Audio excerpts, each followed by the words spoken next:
Hello friends, स्वागत है मेरे YouTube channel government job info में। आज हम देखेंगे कि जो आईआईटी मंडी है हिमाचल प्रदेश में, तो उनमें बहुत सारी नॉन टीचिंग पोस्ट के लिए वैकेंसी आई है फ्रेंड। अराउंड 43 वैकेंसी आई है फ्रेंड। तो उनके लिए डिटेल में आप देखेंगे, आप मेरा वीडियो में आपको दिखाएंगे कि कैसे अप्लाई करना है, एलिजिबिलिटी क्राइटेरिया क्या है, सैलरी कितने मिलने वाली है और दूसरी सभी डिटेल आपको यहाँ पर देखने के लिए मिलेगी फ्रेंड। तो आप मेरा पूरा वीडियो ध्यान से देखना फ्रेंड, लास्ट तक देखना आप। फ्रेंड, हम देखते हैं कि भारतीय जो प्रौद्योगिकी संस्था है मंडी हिमाचल प्रदेश में आई है, उनमें ये जो नॉन टीचिंग पोस्ट का ऑनलाइन एप्लीकेशन करना है फ्रेंड। उनकी लास्ट डेट फ्रेंड यहाँ पे दी है कि लास्ट डेट है 4 जून 2021 तक आप अप्लाई कर सकते हैं फ्रेंड। अभी यहाँ पे पोस्ट की बात करें फ्रेंड, तो बहुत सारी पोस्ट निकले हैं फ्रेंड। एक टेक्निकल ऑफिसर की पोस्ट है जो कि वर्कशॉप सुपरिटेंडेंट की है, स्पोर्ट्स ऑफिसर की है, जूनियर टेक्निकल सुपरिटेंडेंट की है, जूनियर सुपरिटेंडेंट की है, फिर राज्यसभा जूनियर सुपरिटेंडेंट की पोस्ट है, जूनियर सिविल इंजीनियर की पोस्ट है, फिर ये जूनियर लेबोरेटरी असिस्टेंट टेक्निकल की पोस्ट है और जूनियर असिस्टेंट की पोस्ट है। यहाँ पे सभी के लिए पे लेवल से दिया है फ्रेंड कि जो यहाँ पे सैलरी की जो बेसिक पे लेवल है उनके साथ आपको अलग से पर्क्स और अलाउंसेस सब कुछ मिलने वाला है फ्रेंड। यहाँ पे एज लिमिट भी दी है 40 ईयर 35 ईयर जो मैक्सिमम एज लिमिट दी है फ्रेंड।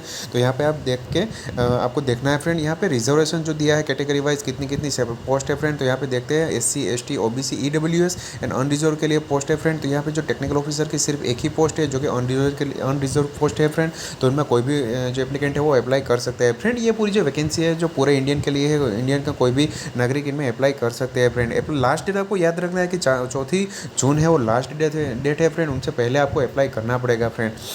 यहाँ के जो रिजर्वेशन की बात की है फ्रेंड, तो रिजर्वेशन के अनुसार यहाँ पे कैटेगरी वाइज यहाँ पे जो पोस्ट है वो डिटेल में दी है फ्रेंड।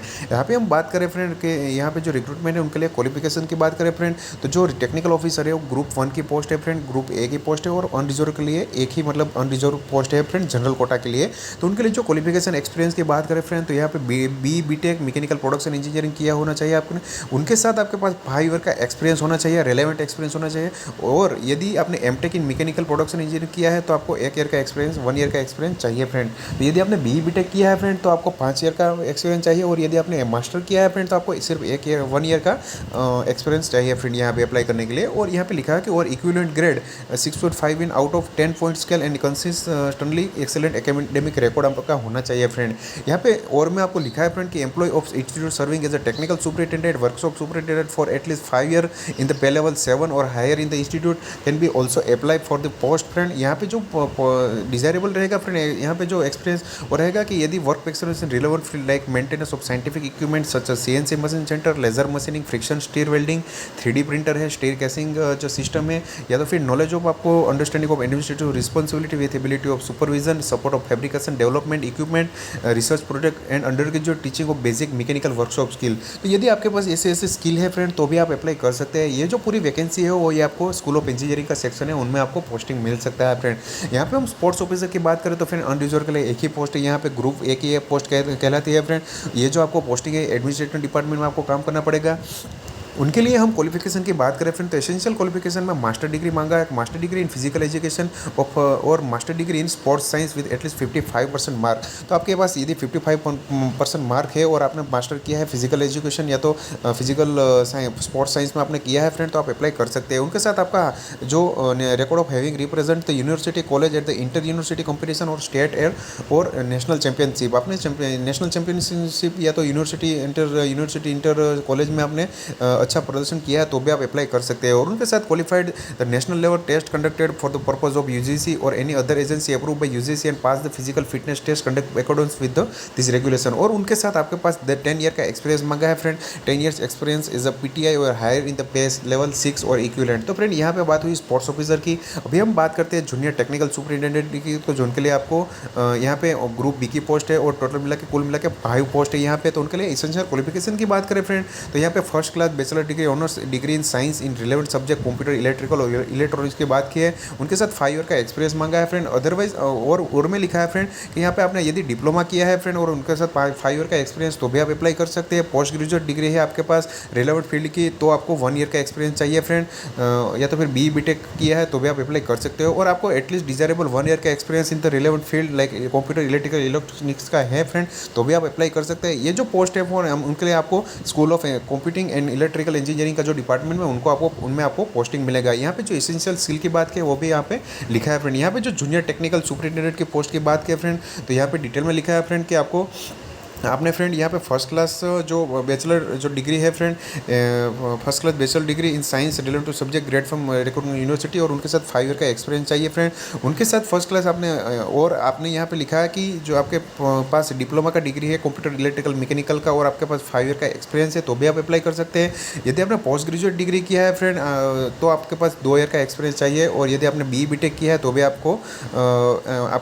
1 ईयर का एक्सपीरियंस चाहिए फ्रेंड। यहाँ पे डिजायरेबल रहेगा work experience of the 7 years in relevant field, तो आपके पास 7 ईयर का एक्सपीरियंस भी यहाँ पे डिजायरेबल रहेगा फ्रेंड। यहाँ पे preference will be given to the candidate वो is work in chemistry physics material science and electrical and electronics background. तो यदि आप इंक्लूडेड जो मैंने आपको डिपार्टमेंट की बात की है जो उनमें जो आपका एक्सपीरियंस है तो आप उनमें प्रेफरेंस आपको ज़्यादा मिलेगा। यहाँ पे वर्क डिस्क्रिप्शन की बात की है कि आपको क्या क्या काम करना पड़ेगा, तो यहाँ पे जो all the work associated with operation maintenance of the instrument given list below, तो ये यहाँ पे जो इंस्ट्रूमेंट की बात की है फ्रेंड को इनमें आपको मेंटेनेंस रिपेयरिंग का काम करना पड़ेगा और आपको उसको मेंटेनेंस का काम करना पड़ेगा। यहाँ पे अलग अलग मशीन की बात की है friend, single crystal x-ray diffractometer है, पाउडर एक्सरे मीटर है, फिर स्कैनिंग इलेक्ट्रॉन माइक्रोस्कोप है, ट्रांसमिशन इलेक्ट्रॉन माइक्रोस्कोपी, फिर ये रमन स्पेक्ट्रोमीटर है, न्यूक्लियर मैग्नेटिक रेजोनेंस, तो बहुत सारे इंस्ट्रूमेंट है जो सोफिस्टिकेटेड इंस्ट्रूमेंट उनमें आपको काम करना पड़ेगा। यहाँ पे जो डिपार्टमेंट है section advance material research centre है AMRC, तो उनमें आपको काम करना पड़ेगा फ्रेंड। यहाँ पे जूनियर टेक्निकल सुपरिटेंडेंट की बात करें फ्रेंड हम, तो यहाँ पे उनके लिए आपको first class bachelor degree honours degree in science relevant subject में आपने किया है और आपके पास 5 ईयर का एक्सपीरियंस है तो आप अप्लाई कर सकते हैं। यदि में आपने डिप्लोमा किया है engineering in relevant field like computer electrical mechanical office automation में तो आपको 5 ईयर का एक्सपीरियंस चाहिए, और यदि आपने BE बीटेक किया है तो आपको 1 ईयर का एक्सपीरियंस चाहिए, और post graduate degree in any science subject में किया है तो 2 ईयर का एक्सपीरियंस चाहिए। ये जो पोस्ट है पूरी वो नेशनल नॉलेज नेटवर्क में NKN में है फ्रेंड, तो भी आपको ध्यान रखना है फ्रेंड। यहाँ पे जूनियर सुपरिटेंडेंट की बात करें तो वो ग्रुप B की पोस्ट है फ्रेंड। उनके लिए हम क्वालिफिकेशन की बात करें तो बैचलर डिग्री मिनिमम 55% मार्क के साथ विथ 8 ईयर रिलेवेंट एक्सपीरियंस होना चाहिए, और मास्टर डिग्री है आपके पास तो यदि 55% के साथ तो 5 ईयर का एक्सपीरियंस होना चाहिए फ्रेंड। यहाँ पे लिखा है कि आपको knowledge of office procedures rules computer office application and secretarial practice in central government आपके पास एक्सपीरियंस होना चाहिए, और आपको जो कंप्यूटर एनवायरमेंट का भी आपको नॉलेज होना चाहिए। ये जो पोस्ट है वो एडमिनिस्ट्रेटिव सेक्शन के लिए है।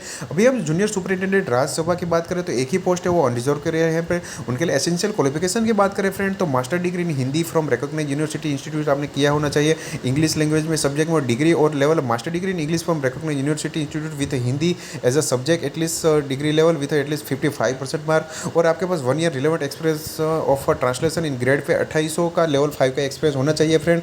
तो यह बात की है यहाँ पे एक्सपीरियंस की फ्रेंड डिजायरेबल रहेगा कि proficiency in the use of variety of computer office application like MS Word Excel PowerPoint etcetera equivalent होना चाहिए, और आपको ये एक्सपीरियंस है तो ये आप अप्लाई कर सकते हैं। ये भी पोस्ट है वो भी एडमिनिस्ट्रेटिव पोस्ट है फ्रेंड, तो आपको एडमिनिस्ट्रेटिव सेक्शन में ही काम करना पड़ेगा। अभी अब जूनियर इंजीनियर की बात करें, जूनियर इंजीनियर सिविल की बात करें तो आपको यहाँ पे टोटल 3 पोस्ट है, 2 पोस्ट है अनरिजर्व के लिए है और 1 पोस्ट है OBC के लिए है। यहाँ पे क्वालिफिकेशन की बात करें फ्रेंड तो bachelor degree in civil plus 1 year का एक्सपीरियंस है, और यदि आपने डिप्लोमा किया है तो आपके पास 3 ईयर का एक्सपीरियंस होना चाहिए, कंप्यूटर एप्लीकेशन का नॉलेज होना चाहिए, और आपके पास यदि ये जो 3 नॉलेज है एक्सपीरियंस का वो डिजायरेबल रहेगा फ्रेंड। यदि आपको हिल एरिया में काम करने का एक्सपीरियंस है, कंस्ट्रक्शन बिल्डिंग वर्क का एक्सपीरियंस है और मेंटेनेंस ऑफ वर्क बिल्डिंग का आपके पास एक्सपीरियंस है तो भी आप अप्लाई कर सकते हैं। ये जो आपको काम करना पड़ेगा वो कंस्ट्रक्शन विंग में आपको काम करना पड़ेगा। यहाँ पे हम बात करें फ्रेंड तो जूनियर जो लेबोरेटरी असिस्टेंट है टेक्निकल की पोस्ट है, बहुत सारी पोस्ट है फ्रेंड, तो उनमें आप ग्रुप C की पोस्ट है तो उनके लिए एसेंशियल क्वालिफिकेशन की बात करें तो सभी पोस्ट के लिए अलग अलग से क्वालिफिकेशन यहाँ पे दिया है फ्रेंड, वो आपको लिस्ट में एक बार देखना पड़ेगा। अलग अलग पोस्ट के हिसाब से सेक्शन में कौन सा सेक्शन में आपको काम करना पड़ेगा उनकी बात की है। ये जो पहली जो उनमें से एक पोस्ट है तो उनके लिए एसेंशियल क्वालिफिकेशन यदि आपने कंप्यूटर इलेक्ट्रिकल इलेक्ट्रिशियन में डिप्लोमा किया है और 3 ईयर का एक्सपीरियंस हो आप अप्लाई कर सकते हैं, और आपने यदि BSc डिग्री की है 55% में तो आपको 2 ईयर का एक्सपीरियंस होना चाहिए। और यहाँ पे डिजायरेबल एक्सपीरियंस की बात की है कि आपको managing relevant computer electrical electronics lab in reputed education institute में यहाँ पे काम किया है तो आपको ये एक्सपीरियंस हो डिजायरेबल रहेगा। यहाँ पर ये जो काम करना पड़ेगा school of computing and electrical engineering में आपको ये सेक्शन में काम करना पड़ेगा। ये जो दूसरा सेक्शन है वो बायो सेंटर है, और तीसरा सेक्शन है स्कूल ऑफ इंजीनियरिंग है, और चौथा जो सेक्शन है वो एडवांस मटेरियल रिसर्च सेंटर है, उनमें आपको काम करना है। सभी के लिए अलग अलग यहाँ पे डिटेल में यहाँ पे जो सेक्शन वाइज यहाँ पे जो डिटेल दी है वो यहाँ पे लिखी है फ्रेंड। यदि आपने डिप्लोमा मैकेनिकल इलेक्ट्रिकल कंप्यूटर किया है और आपके पास एक्सपीरियंस है तो ये एडवांस मटेरियल रिसर्च सेंटर में आपको पोस्टिंग मिल सकता है। यदि आपने रिलेवेंट जो डिप्लोमा मैकेनिकल ये जो एक्सपीरियंस है 3 ईयर का एक्सपीरियंस तो आपको स्कूल ऑफ इंजीनियरिंग में पोस्ट है। तो ये अलग अलग पोस्ट के हिसाब से यहाँ पे डिटेल दी है फ्रेंड। यहाँ पे जूनियर लेबोरेटरी असिस्टेंट की बात करें तो उनके लिए भी यहाँ पे एक्सपीरियंस की बात करें, ये जो ऊपर की ये डिटेल दी है वर्क डिस्क्रिप्शन तो कौन सा मटेरियल मशीन में आपको काम करना पड़ेगा उनकी डिटेल दी है फ्रेंड। जूनियर लेबोरेटरी असिस्टेंट की बात करें फ्रेंड तो यहाँ पे ये बात भी उनकी की है फ्रेंड। तो यहाँ जो जो जूनियर लेबोरेटरी असिस्टेंट की बात करें फ्रेंड यहाँ पे हम, तो जूनियर लेबोरेटरी असिस्टेंट के लिए यहाँ पे जो एक लास्ट में पोस्ट दी है वो जो C4DFED और स्कूल ऑफ बेसिक साइंस के लिए ये पोस्ट बाकी थी, तो उनके लिए भी यहाँ पे डिटेल दी है फ्रेंड। तो वो भी एक्सपीरियंस आपको देख के अप्लाई करना है। और लास्ट की पोस्ट की बात करें हम, तो जूनियर असिस्टेंट की पोस्ट है, उनके लिए यहाँ पे ग्रुप सी की पोस्ट है। और उनके लिए क्वालिफिकेशन की बात करें तो बैचलर डिग्री 55% के मार्क्स के साथ विद कंप्यूटर नॉलेज आपका होना चाहिए, प्लस आपको 1 ईयर का मिनिमम एटलीस्ट 1 ईयर का एक्सपीरियंस होना चाहिए। यदि आपने मास्टर डिग्री की है तो एक्सपीरियंस की कोई भी रिक्वायरमेंट नहीं है, और आपको डिजायरेबल रहेगा एक्सपीरियंस जो कि handling establish matter, legal, purchase and import, account, audit, hospitality का एक्सपीरियंस है आपको, तो अप्लाई कर सकते हैं। ये जो पोस्ट है वो एडमिनिस्ट्रेटिव पोस्ट है फ्रेंड, तो आपको ये ध्यान रखना है फ्रेंड। यहाँ पे जनरल टर्म्स एंड कंडीशन है वो आपको एक बार रीड करना है फ्रेंड। यहाँ पे ऑल भी जो सभी इंडियन नेशनल जो पर्सन है वो अप्लाई कर सकते हैं friend. All the position are contract basis for the period of 5 year, और ये with stand terminate suo motu on completion of the contract period. However the performance of appointed staff may be assessed before the expiry of their contract position regulars. Candidate found suitable may be offered substantive post on probation in case of experience और external performance. तो यदि आपका अच्छा काम हुआ और जो आपका परफॉर्मेंस अच्छा रहा तो आपको रेगुलर होने का चांस भी यहाँ पे रहता है। लेकिन इनिशियली ये पोस्ट है वो 5 साइकिल ये अभी कॉन्ट्रैक्ट बेसिस पे है फ्रेंड। यहाँ पे हम देखते हैं फ्रेंड कि candidates advise to satisfy themselves before applying this that online form. तो आपके पास यदि लायकात सेटिस्फाई कर रहे हो, आपके पास क्वालिफिकेशन है, फुलफिल कर रहे हो, तो ही आपको अप्लाई करना है फ्रेंड, अदरवाइज अप्लाई नहीं करना है फ्रेंड। यहाँ पे जो दिया है कि एक्सपीरियंस है वो आपको जो गवर्नमेंट का है वो जो रेगुलर जो एक्सपीरियंस है वही काउंट किया जाएगा, एडहोक का एक्सपीरियंस है वो काउंट नहीं किया जाएगा। यहाँ पे हम बात करें फ्रेंड, तो यहाँ पे जो the experience required for the given job include experience gain in the government office, autonomous institute and corporate sector का एक्सपीरियंस हो या तो आप अप्लाई कर सकते हैं। यहाँ पे जो एज रिलैक्सेशन की बात करें फ्रेंड, तो SC/ST के लिए 5 ईयर का एक्सपीरियंस जो एज रिलैक्सेशन है, OBC के लिए 3 ईयर का, और ये PWD कैंडिडेट है तो उनके लिए यहाँ पे अकॉर्डिंग टू जो रूल्स होता है गवर्नमेंट ऑफ इंडिया का, उनके हिसाब से यहाँ पे आपको रिजर्वेशन मिल सकता है फ्रेंड। OBC सर्टिफिकेट यदि आपको है आपके पास तो आप OBC के लिए फॉर्म फिलअप कर सकते हैं फ्रेंड। वो जो इनका जो प्रिस्क्राइब एप्लीकेशन फॉर्म है ऑनलाइन फॉर्म, वो आपको IITmandi.ac की जो वेबसाइट है फिर वहाँ पे जाकर आपको फॉर्म फिलअप करना है फ्रेंड। आपके पास जो एप्लीकेशन है उनके साथ आपको date of birth, disability certificate, caste certificate, latest OBC creamy layer certificate जो भी ईयर का है 2021 का, तो वो और ओरिजिनल सर्टिफिकेट आपको ज्वाइनिंग के टाइम आपको वहाँ पे दिखाना पड़ेगा और वेरिफिकेशन होगा, और अप्लाई करने के टाइम भी आपको अपलोड करना पड़ेगा फ्रेंड। यहाँ पे हम बात करें कि एप्लीकेशन है रिक्वायर्ड टू अप्लीकेट certificate like minimum required experience in proper format, specific time limit में आपको ये जो प्रॉपर फॉर्मेट बना के JPEG इमेज फॉर्म में आपको ऑनलाइन अप्लाई करना पड़ेगा फ्रेंड। ये जो पोस्ट है भारतीय जो औद्योगिक संस्थान है तो उनके लिए 100 रुपीज़ की फ़ी की बात की है फ्रेंड। यहाँ पे जो ऑनलाइन भी ट्रांसफ़र हो सकता है और ये तो आप ऑनलाइन पे कर सकते हैं। तो ये उनके लिए बैंक का एड्रेस भी दिया है फ्रेंड, यदि आप ऑनलाइन आपको ट्रांसफ़र नहीं करना तो बैंक से भी आप भर सकते हैं फ्रेंड। और 100 रुपीज़ की फ़ी है, लेकिन ये जो SC/ST कैटेगरी है अप्लाई अगेंस्ट अनरिजर्व पोस्ट तो उनको भी अप्लाई करना पड़ेगा। यदि नहीं करेगा SC/ST पोस्ट के लिए, रिजर्व पोस्ट के लिए अप्लाई करेगा तो उनको फ़ी नहीं भरनी है फ्रेंड। यहाँ पे कैंडिडेट मोर देन 1 पोजीशन के लिए पोस्ट अप्लाई करेंगे तो फ्रेंड उनको अलग अलग से सेपरेटली फॉर्म भरना पड़ेगा और अलग से सेपरेटली फीस भरनी पड़ेगी। लेकिन एक बार आपने फीस पेड कर दी तो आपको रिटर्न जो ट्रांसफरेबल रिफंडेबल नहीं है फ्रेंड। यूनिवर्सिटी जो इंस्टीट्यूट है उनके पास राइट टू रिजर्व है कि यदि एप्लीकेशन या ये जो एडवर्टाइजमेंट है वो कैंसिल कर सकते हैं, पोस्टपोन कर सकते हैं या तो फिर कुछ चेंजेस कर सकते हैं फ्रेंड। ये जो पूरा जो रिटर्न एग्जाम होगा या तो स्क्रीनिंग जो टेस्ट होगा वो फ्रेंड वो अकॉर्डिंग टू जो इंस्टीट्यूट का रूल्स है उनके हिसाब से करेंगे फ्रेंड, और अकॉर्डिंग टू जो स्क्रीनिंग कमेटी वो बैठेगी और क्राइटेरिया के हिसाब से वो शॉर्ट लिस्ट करेगा और शॉर्ट लिस्ट के हिसाब से इंटरव्यू के लिए बुलाएंगे या तो फिर रिटर्न टेस्ट के लिए बुलाएंगे फ्रेंड। यहाँ पे हम बात करें फ्रेंड कि ये जो बात है, if the candidate are not suitable for the post of applied the candidate may be considered for a lower post pay level on the account recommendation of the selection committee. यदि अच्छे candidate नहीं मिले according to qualification और satisfy नहीं करते हैं तो उनको लोअर लेवल पे यहाँ पे अकोमोडेट करके स्क्रीन कमिटी यहाँ पे उनको पोस्टिंग मिलेगी फ्रेंड। तो आपका ये जो यदि जो गवर्नमेंट में काम कर रहे हैं, जो सेमी गवर्नमेंट या ऑटोनोमस बॉडी में काम कर रहे हैं तो उनको अप्लाई करने के यहाँ पे no objection proper channel certificate के साथ यहाँ पे अप्लाई करना पड़ेगा, अदरवाइज ये कैंडिडेट जो आपका एप्लीकेशन हो रिजेक्ट हो सकता है फ्रेंड। यहाँ पे आपको डिटेल में सभी पोस्ट की डिटेल दी है फ्रेंड कि TADA मिलेगा कि नहीं मिलेगा। तो यहाँ पे TADA की बात की है फ्रेंड, जो ग्रुप A की पोस्ट है उनके लिए आपको TA मिल सकता है, अदरवाइज दूसरे पोस्ट के लिए आपको इंटरव्यू या तो टेस्ट के लिए TADA नहीं मिल सकता है फ्रेंड। यहाँ पे लिखा है कि the appointment of the selected candidate is subject being to found medically fit as the requirement of the institute. तो आपको मेडिकली फिट होना चाहिए फ्रेंड, अदरवाइज ये आपको मेडिकली अनफिट भी कर सकते हैं फ्रेंड। तो आपको ये ध्यान रखना है फ्रेंड। यहाँ पे आपको लिखा है कि addendum corrigendum if any in respect of the this advertisement shall be published only on the iitmandi.ac has administration recruitment.php according to all application in their own interest of the advice to keep track the same। तो friend आपको ये website regularly check करना है। आपको कोई भी query है friend तो यहाँ पे ईमेल आईडी दिया है कि oas@iitmandi.ac में आपको मेल करना है, और आपको यदि कोई भी दिक्कत है तो आपको मेल करना है फ्रेंड। क्वेरी है तो आप मेल कर सकते हैं फ्रेंड। आपका ईमेल आईडी है वो भी डालना है ऑनलाइन एप्लीकेशन में, तो जो कम्युनिकेशन होगा वो ईमेल आईडी से हो सकता है फ्रेंड। करेक्ट ईमेल आईडी की बात की है कि एक्टिव जो करेक्ट ईमेल आईडी वही आपको डालना है। Candidate processing the requested qualification experience में apply online at the time to time, क्योंकि आपके पास यदि फुलफिल नहीं करेगा आपका क्वालिफिकेशन तो आप अप्लाई नहीं कर सकते हैं फ्रेंड।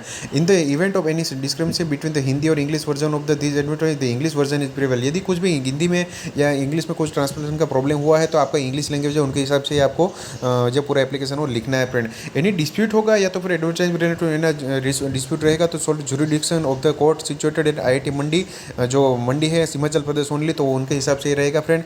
तो आपके पास ये बहुत अच्छी फ्रेंड ये चांस है फ्रेंड, वैकेंसी बहुत अच्छी आई है फ्रेंड। तो उनके लिए आप यदि आप एलिजिबल हो फ्रेंड तो जल्द से जल्द आप लास्ट डेट है जो 4 जून है तो उनसे पहले आपको अप्लाई कर देना है फ्रेंड, और जल्द से जल्द आप प्रिपरेशन चालू कर दो तो आपका सिलेक्शन भी हो सकता है फ्रेंड। यदि आपको मेरा पूरा वीडियो पसंद आया है तो फ्रेंड वीडियो को लाइक करना मत भूलना, शेयर करना और सब्सक्राइब करना मत भूलना, और ज़्यादा से ज़्यादा मेरे चैनल को सब्सक्राइब करो, और ज़्यादा से ज़्यादा मैं वीडियो भी रखने वाला हूँ फ्रेंड। Thank you.